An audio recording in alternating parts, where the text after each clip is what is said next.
Today we're gonna take off from Marine Corps Air Station, Kaneohe Bay. I'm gonna have to go behind the 101 hangar.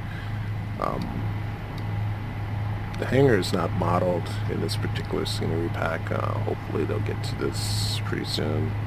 But anyway, the back line is now filled currently with Viper model Cobras, Hueys, B-22s, and all they're missing at this point, all CH-53 is still here. The only thing that's missing at this point in time is the F-35, which will be the Harrier replacement. And if they bring that over here, they'll truly have a LHA package that they can launch out of Hawaii, which is probably pretty important. But Marine Corps Base Hawaii has not seen jet traffic in a long time. F-18s were stationed here way back in the day, but the noise level on those things was pretty terrible. So getting up into a hover, I don't know what this caution light is. I'm still learning how to fly this thing, but let's take off from the back side of the pad here.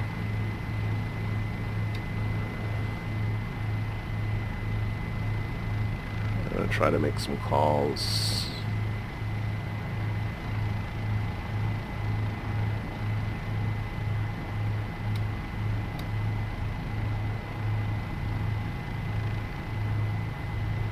This is the 101 pad. This is where most of the helicopters launch from. I also do a lot of testing over here. I was a test pilot for the CH-46.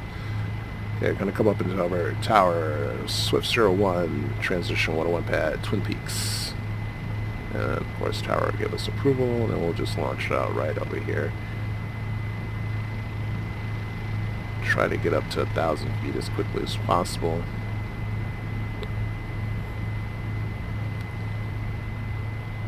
I don't think the altimeter is set right, and I don't have a radar altimeter in this bird, so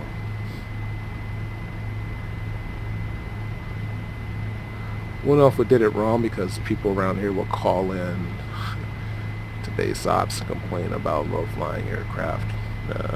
Actually, ironically, I live right over there to the right side. Those buildings are not modeled correctly. But when I was base ops duty officer of the day, I would get a lot of those calls, and kind of begin to know the people who call in all the time. One time this guy called in complaining about the noise, and I just told him it was the sound of freedom and hung up on him. Of course, that didn't sit very well, but I don't care. Anyway, tower, Swift 01, feet wide transition, Twin Peaks. Okay, so there's Twin Peaks out in the distance. And for all you helicopter boys out there, here's the deal.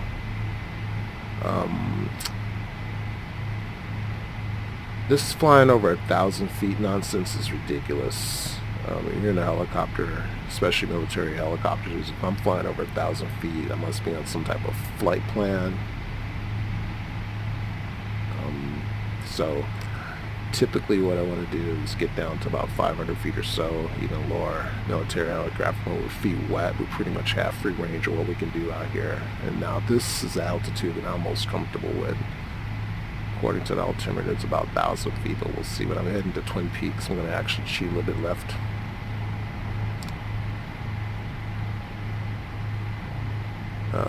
Very smooth bird. I like this 407.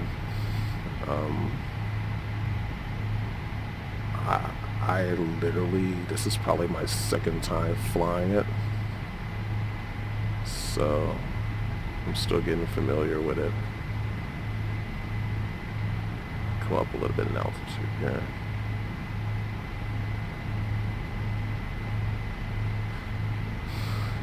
Anyway, we're flying to the coastline. We passed Kailua and Waimanalo on the right, Twin Peaks, Waimanalo Beach area, heading up to the corner of the island, Makapu.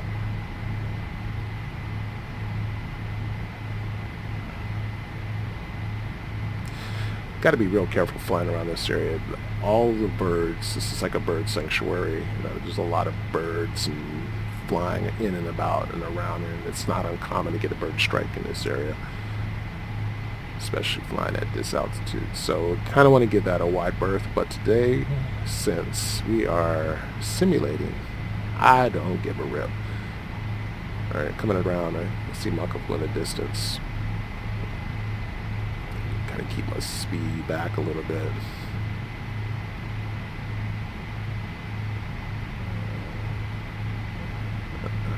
I'll show a blooper reel. The first takeoff I did, I think I did an overspeed. Ended up trying to auto rotate to the beach. Second time in the aircraft trying to do an auto rotation, something I haven't practiced in a long time, and that didn't end very well for me, but I'll throw it in as a blooper. It'd be kind of funny to see that one. Beautiful island, beautiful scenery. Looks like it's a very clear day, and like I said, I got a little bit of, I don't know what's going on, visual stuttering. I need to play around with some settings. Still messing around with stuff. I'll figure it out later.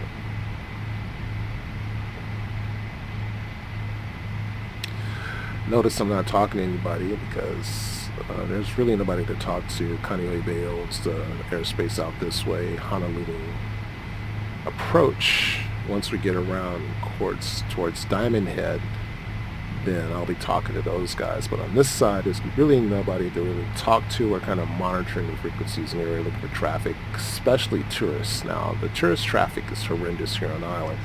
Those are your main guys you need to worry about, because the tour operators are doing their thing, and we try to give those guys a wide berth at all times, because I have no clue what those guys are doing sometimes. And they've been dangerously close. Those guys farting around, doing stuff, not following flight rules, getting in our way. So we really try to stay out of their way as much as possible. This is Rabbit Island. Or at least that's what we call it. I know there's a Hawaiian word for it.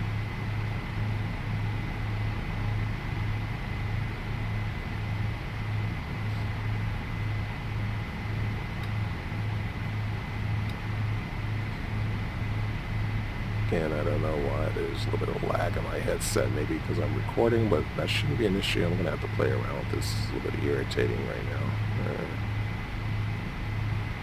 Coming around to the right.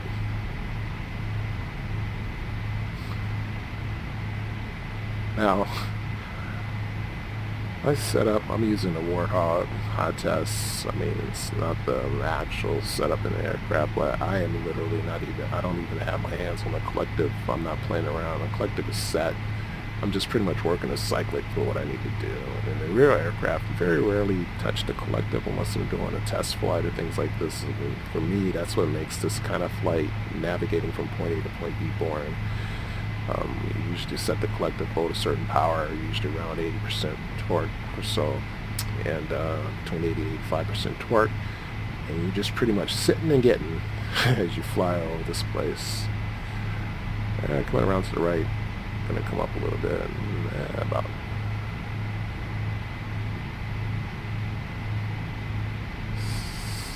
I'm at 100 feet, 75 feet or so. I don't know.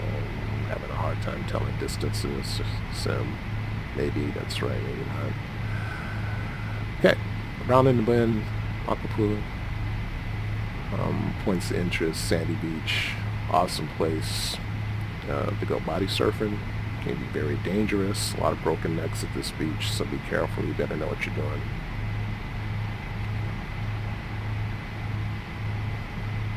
Golfing, if you're into that, good golf course over there. So here's Sandy Beach. There are no houses along the line that close to the beach, so that's a little bit misleading.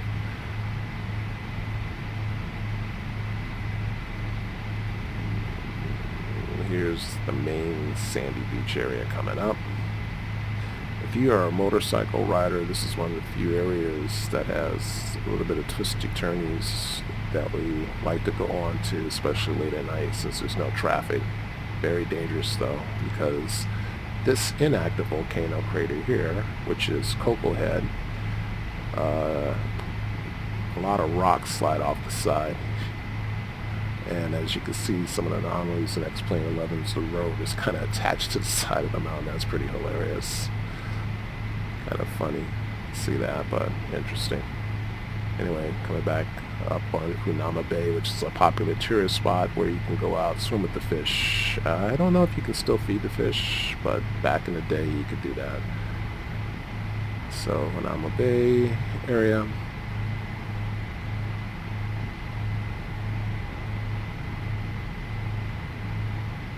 Very popular. Oh, there's a frigate. The other day I tried to land on that. In this particular aircraft, that did not go very well.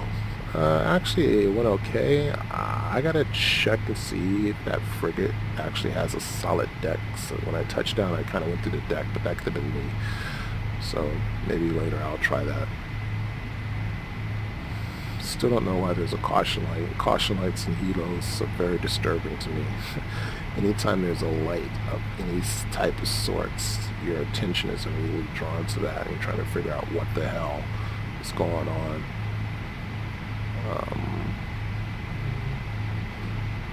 Coming around this area, so in the distance right there, right off my nose, you can see it's Diamond Head Crater. That's the second inactive volcano crater on the island.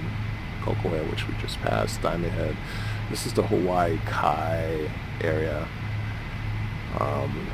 I don't make enough money to live at any of those places over there, but this is typically where the movie stars and folks with tons of money live, and I stay well away from that area.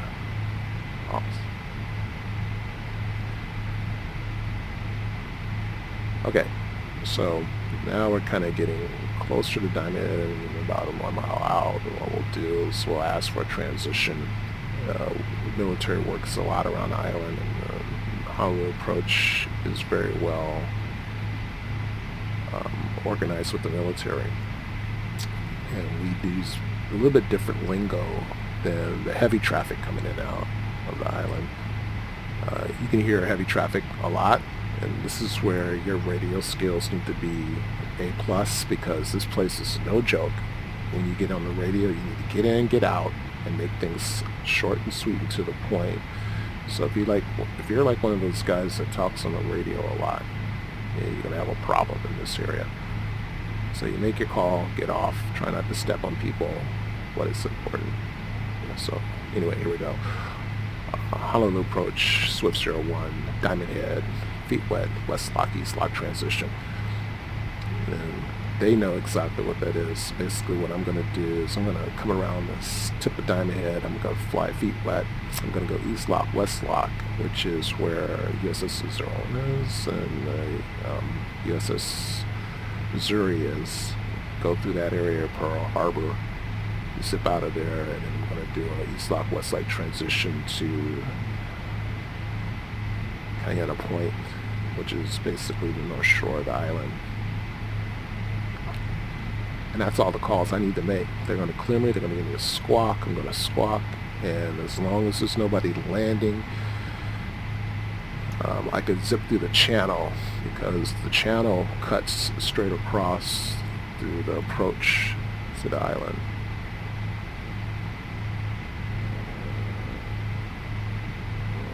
So like I said, I need to work on my frame stuff here a little bit. Put a plug-in in. I don't think I have it set up right. I will work on that a little bit later. Right now I just wanted to get this video out. Having fun here. Airspeed is good. Fuel looking pretty good. It says about 2 hours of flight time. So it should be good to go. I think the way this is modeled, water looks pretty good. Realistic is static, but when you're flying past it, you don't see it anyway, so that's pretty good. Okay, coming around Diamond Head, Honolulu approach will probably say contact on radar, proceed as requested. Here's Waikiki. They overdid the buildings over here. This square building right here doesn't exist. Waikiki doesn't have that many high-rise buildings, but you know, it is what it is. Hopefully somebody will do some work on this modeling and get it fixed up. Okay, so now I'm cruising at about 200 feet. This is a good altitude. The thing that we need to worry about on this side is, again, tourists and parasailing. That's not uncommon to see parasailers sailing higher than you are in the helicopter, so you want to be very careful. Give those guys a wide berth. I do like buzzing these sailboats because a lot of people wave to you. You get to see a lot of interesting stuff. And we'll leave it at that. I want to make this safe for work video, but I've seen a lot of things flying over the beaches and boats and stuff like that in my lifetime as a pilot. Very interesting. Okay, we'll come back up a little bit.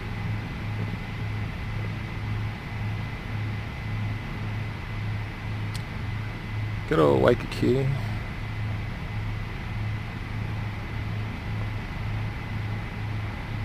Back in the day before digital recorders, we had VHSs. I took my camcorder out one time and did an island tour. That was fun. I'd kill to go back in time with a GoPro. That would have been pretty cool.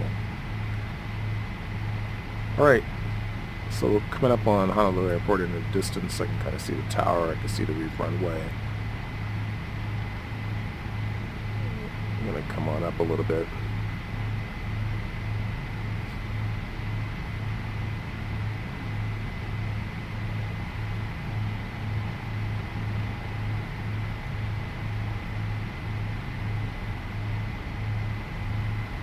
Matson boating area, that's not populated right, but that's where all of the goods come in to dock.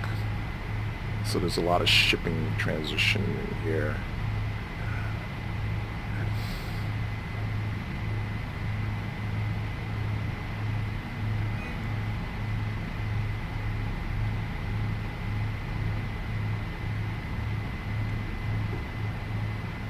Okay, well, little balloon there. I was checking my phone, but 400 feet. So that's the reef runway. Typically that's where most heavies take off at, out of Honolulu. Honolulu International, also known as Daniel K. Inouye Airport now, is a joint airport with Hickam. So this is where the Air Force flies out of as well. You'll see the F-22s, F-15s, F-16s flying in and out of this place, so you need to be careful on this side. There's a lot of traffic, both military and civilian. On a rare occasion that I've been through here, there's the submarines that are based out of Pearl Harbor, and I see them coming in. That's pretty cool to see them from up top, because on a clear day in good water conditions, you can actually see the submarine just below the water and their snorkel on the top. So that's kind of cool. So I'm going to fly past Reef Airport, or the Reef Runway, I should say. It looks a little bit barren. I think some people need to do a little bit of work on the airport there, but hey, I don't care right now.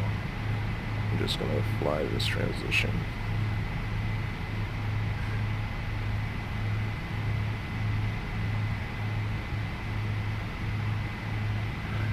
And right around here, I'm going to make a call. Honolulu approach, 601, Eat Wet, West Lock, East Lock transition.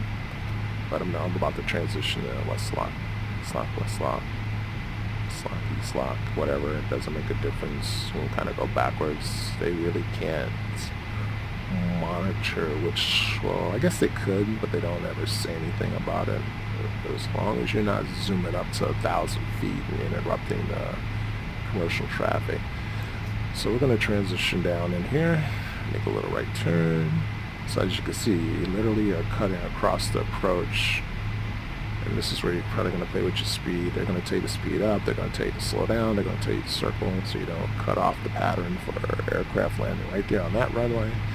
But anyway, we're going to come up through here, and this is the channel for East Lock, West Lock.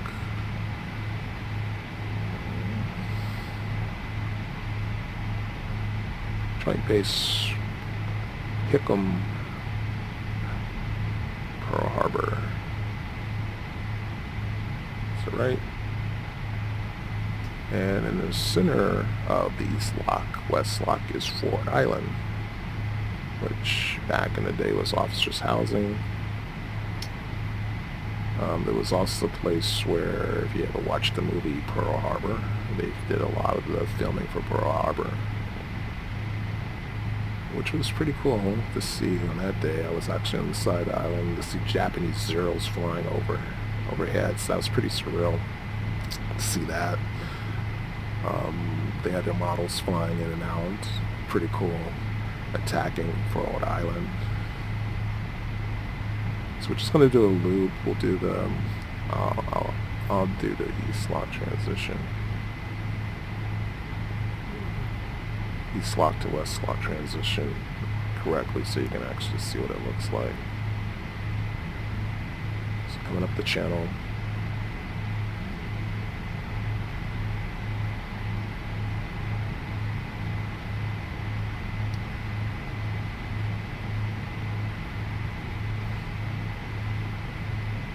Ford Island, we did a air show out here.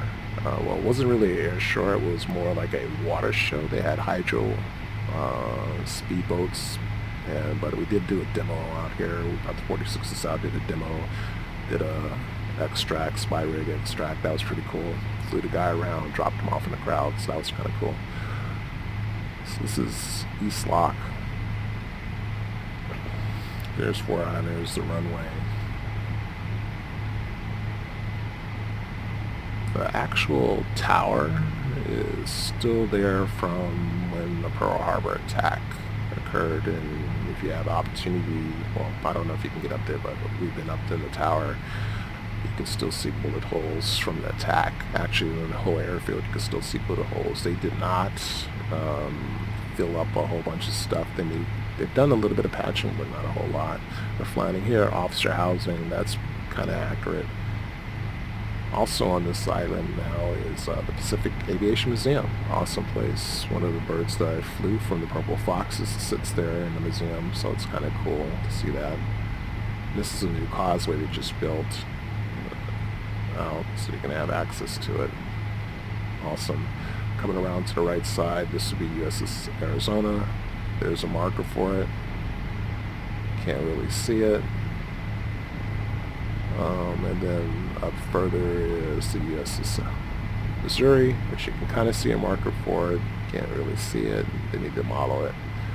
On a really clear day and right ocean conditions, you can literally see all the ships that have been sunk in Pearl Harbor flying over there.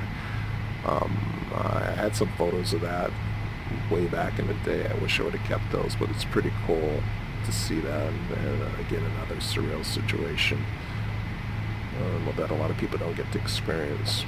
Okay, so we're done with this transition, so we're going to ask Honolulu approach SO01 West Lock, East Lock transition, North Shore. And so they're going to clear me through the channel. And I'm going to head North Shore, and I won't be talking to these guys anymore. And that's the beauty about flying around here with the military. It's just that simple. Not a lot of radio chatter from us, which is good. And like I said, if we're not flying over land, the altitude restrictions are pretty good, because this is what a helicopter does best. They are low-flying aircraft. And if you're not comfortable with flying low, then you should not be flying in a helicopter. Get yourself in a jet.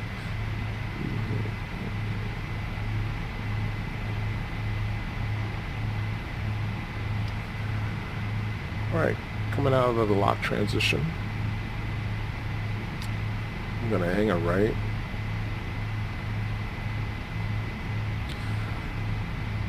And probably for the sake of editing, I'm going to cut out a lot of footage of this transition, because there's really nothing to talk about or see. This area is the old Eva Beach area. Eva Beach, Marine Corps used to have a base back in the day over here. It was the rifle range, and they used to do target practice over here. I don't think they still use it, or I could be mistaken. Back when I was in the Marine Corps, they were still using it, but I don't know if they're using it now. So I'm just going to keep continuing up the coastline. Pasava Beach, Kapolei, Waianae, Nanakuli, North Shore.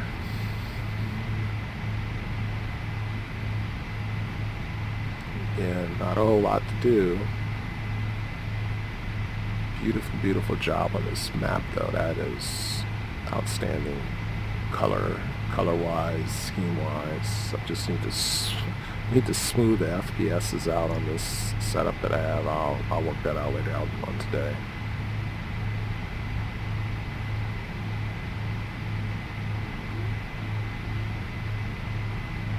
So my headset, we're just moving around.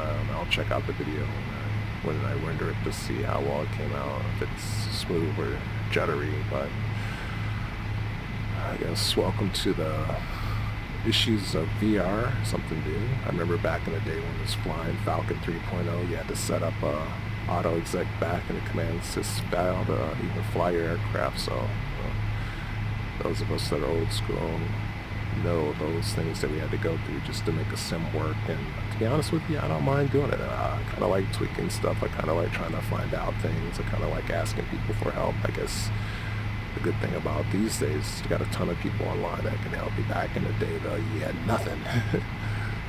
It was go next door, and hopefully your buddy was a computer geek and you guys can talk about it together, because you were really out there on your own. But the world is changing. And I'm gonna come up just a little bit, get back up.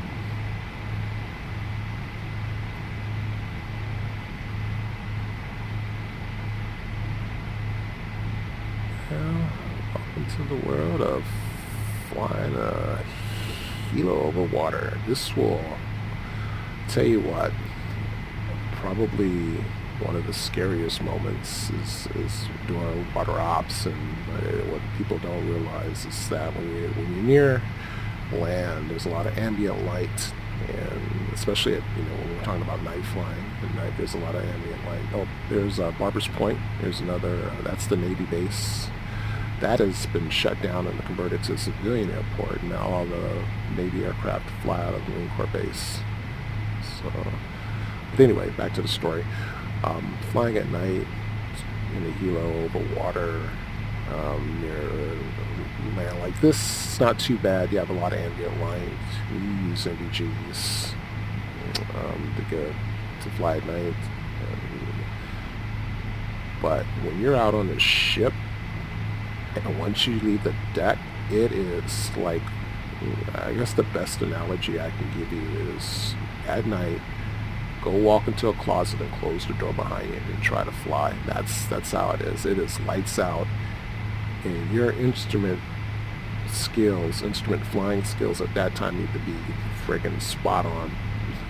So you spend a lot of time working the gauges to do a lot of bag work to simulate night flying, just to get comfortable with that, because your worst enemy at night is vertigo. And I remember I was flying in Okinawa, and we were doing some low-level stuff in the middle of the ocean.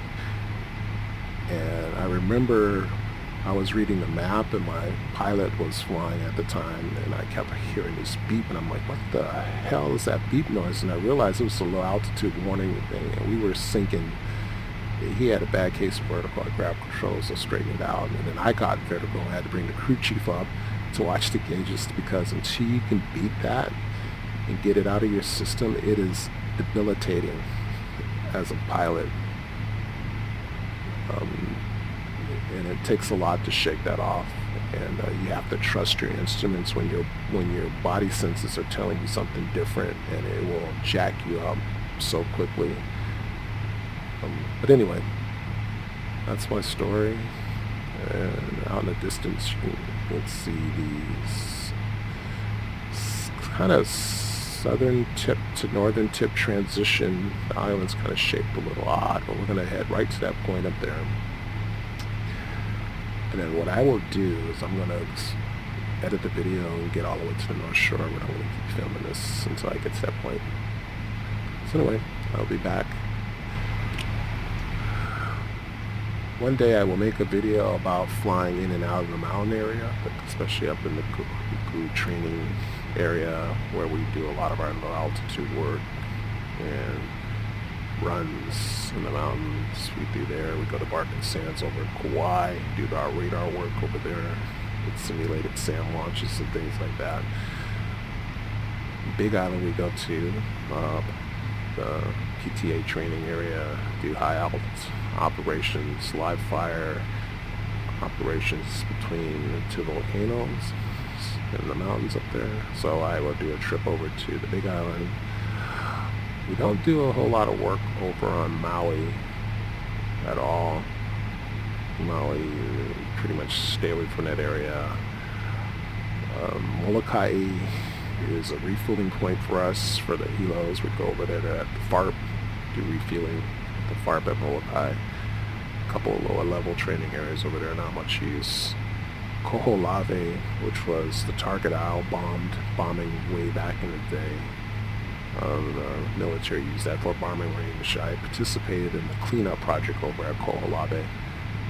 To fly over there to remove ordnance, unexploded ordnance, and things like that. And so we shuttle people back and forth to that island a lot for cleanup. Lanai, not a whole much going over there. It's a private island, so we don't really fly to that a lot. And then back over to the Kauai area, Niiau, which is another private island. We've done a little bit of work over there, usually humanitarian, dropping off supplies for folks and things like that. So not a whole lot.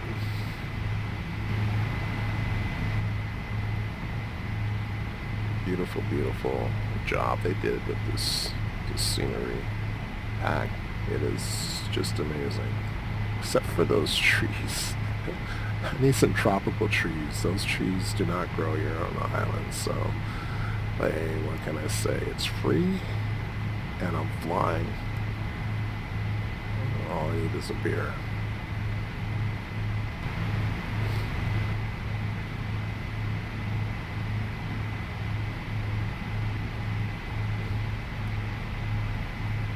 Fuel looking good. A little over 400 pounds, it looks like.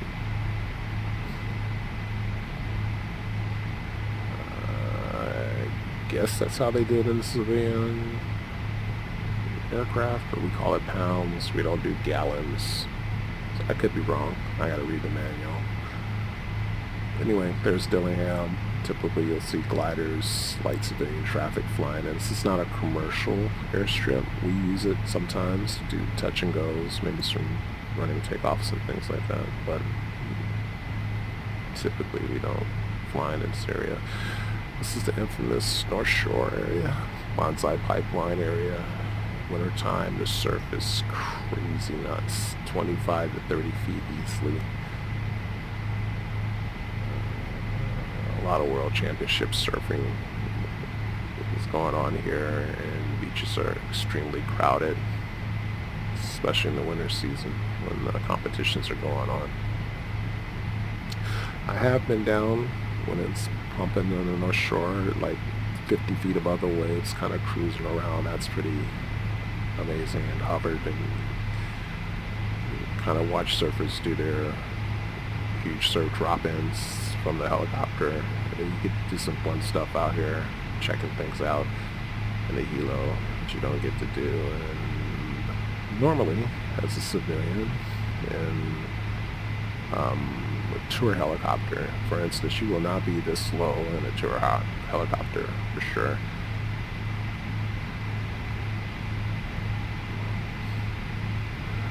So I'm pretty far offshore. This is something that you want to consider thinking about when you're flying, because if you do have a malfunction, can you get to shore without having to ditch the aircraft into the ocean?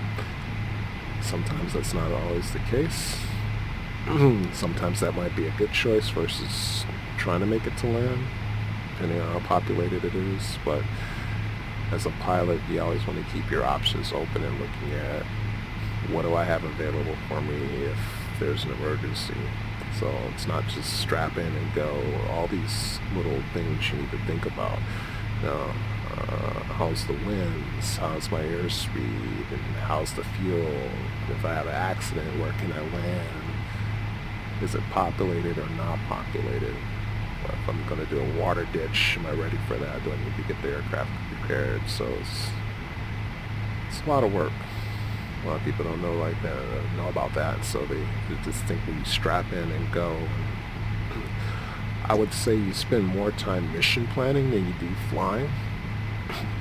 Not a big fan of mission planning, but it's part of the job. You don't actually spend a whole lot of time flying, at least in the Marine Corps fleet. I'm trying to think in about a month. A good month might be 15 hours of flight time. You figure your flight normally lasts an hour and a half to 2 hours, depending. But when you deploy, you do fly a lot. That's when you pick up the most of your flight hours, when you're in deployment. Unless you're someone like myself who's a functional check pilot, where you're flying pretty much all the day, all the time, trying to get aircraft back up and check flighting aircraft. So all those little 15 minutes, 30 minutes, 1 hour, 30 minutes add up to a lot of flight time. Of course, being a functional check pilot, that's a whole different ball game there, because you're doing some stuff in aircraft that most of the regular pilots don't get to do.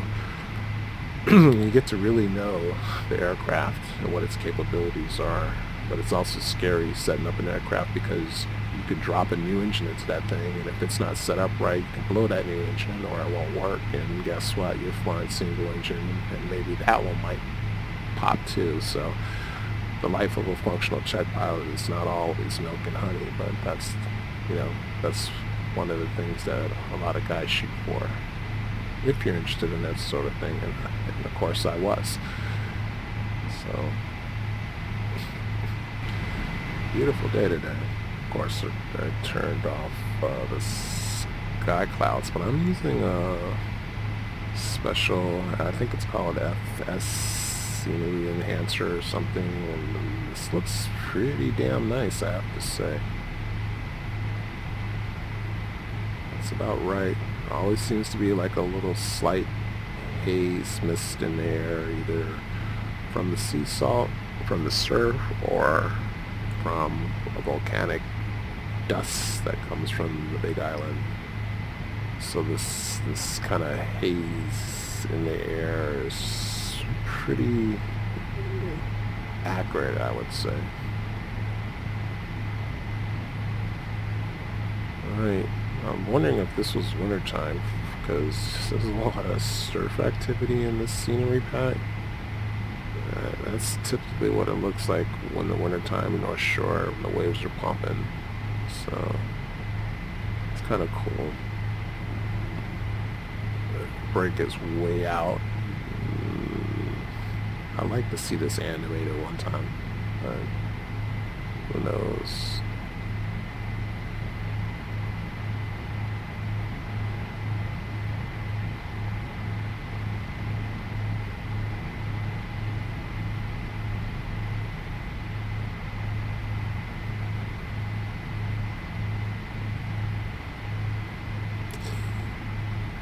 Beautiful, beautiful beach area down there. That beach is awesome.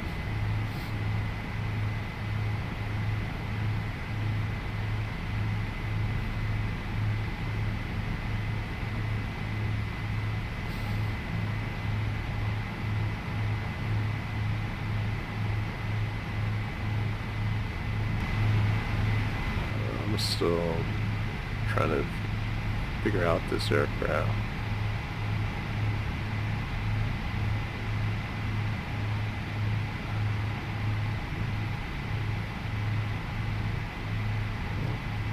Of course, I've been flying the V-22, so everything is kind of opposite from what I need to do here, because I have this set up in collective mode on my throttle. So I got to unlearn some bad habits and relearn some new ones.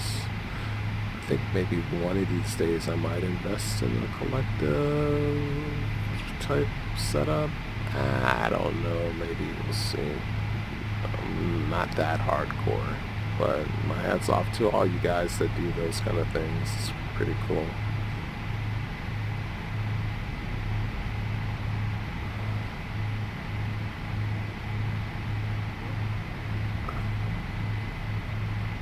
Oh yeah, now we're cooking.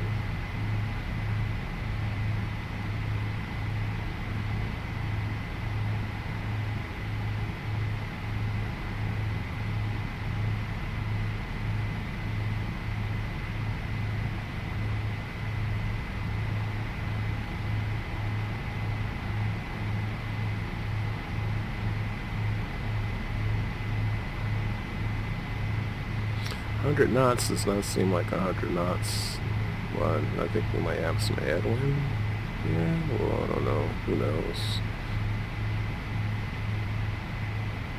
Wish I had a radar altimeter on this thing. I probably do. I need to figure out how to set it up, but I don't care. I'd rather be flying than reading the manual. I know that's terrible, but I guess one of these days I'll get around to it.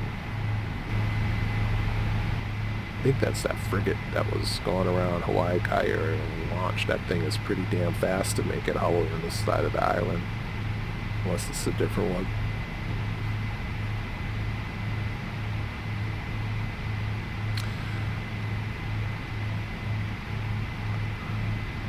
Yeah, maybe I'll make a video on that one day. Land on the frigate. We'll see. X-Plane, you guys really need to bring in the LHA. I heard there's carriers. I would love to set up a carrier operation here in Hawaii. I have to figure out how to be able to place that. I'm not quite sure about how that's done. I shall figure it out though. Beautiful job again on this map. Awesome.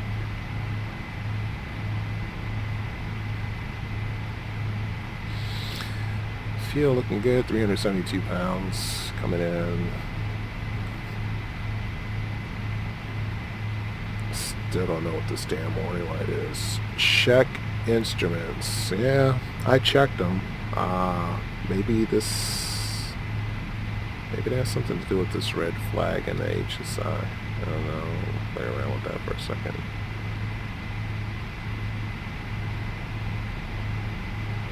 Heading up. Nope. Nope, doesn't like that. Let me get back.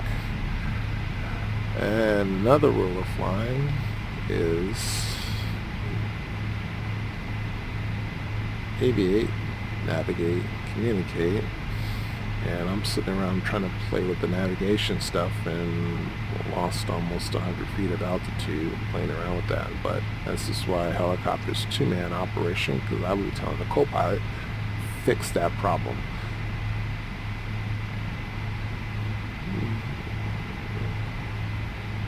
Instead of me playing around with it.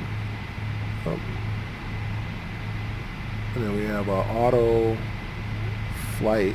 I'm not flying auto flight. I don't know what that is either. Oh well, figure that out. Okay, Chinaman's hat. We're gonna do a buoy to runway transition, runway 4 transition.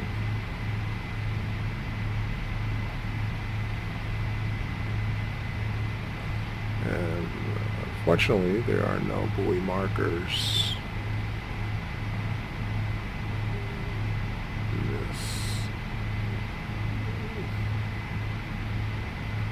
So I'm really not going to be able to tell.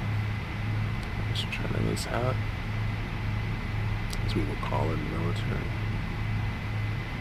I'm going to get up to pattern altitude 500 feet, but man, that does seem kind of high. But like I said before, it's been a while.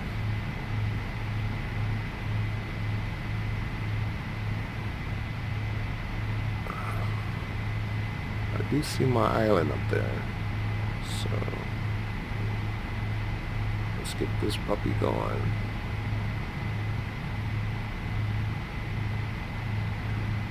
Well, this is interesting. So you see those 2 little white spots off the nose? I think that's the right area.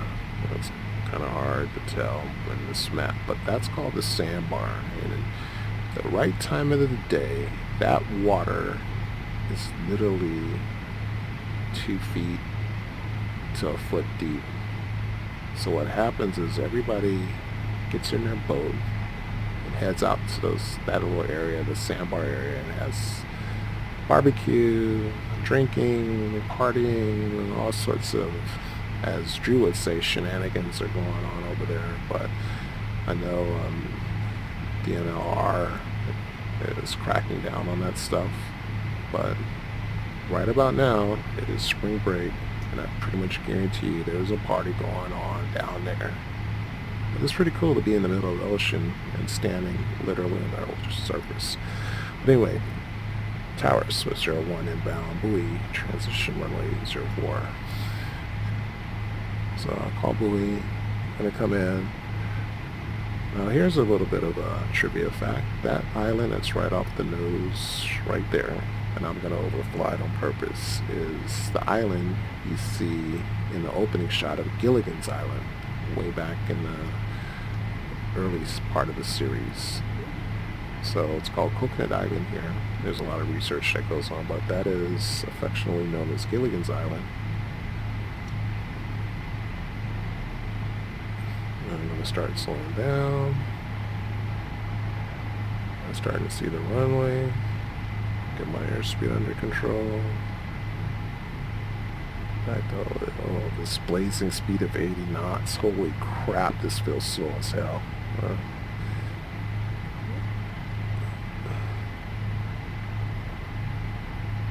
Tower switch 01, left base 104.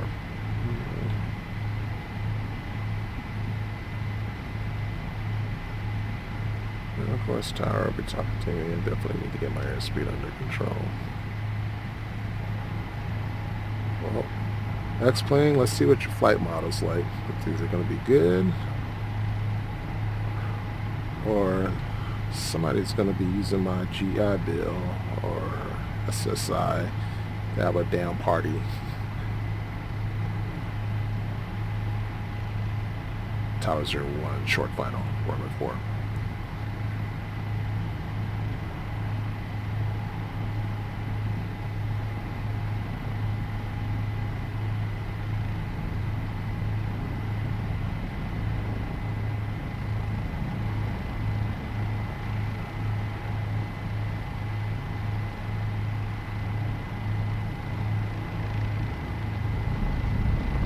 Transitional lift. Little square there. Well, not my best landing, but whatever. Anyway, we just did the island tour. Thanks for watching. I hope you appreciate it. I'll probably throw up a blooper reel. I mean, that's not that first takeoff, and probably do some more videos to follow. But anyway, have fun, keep it safe. Aloha.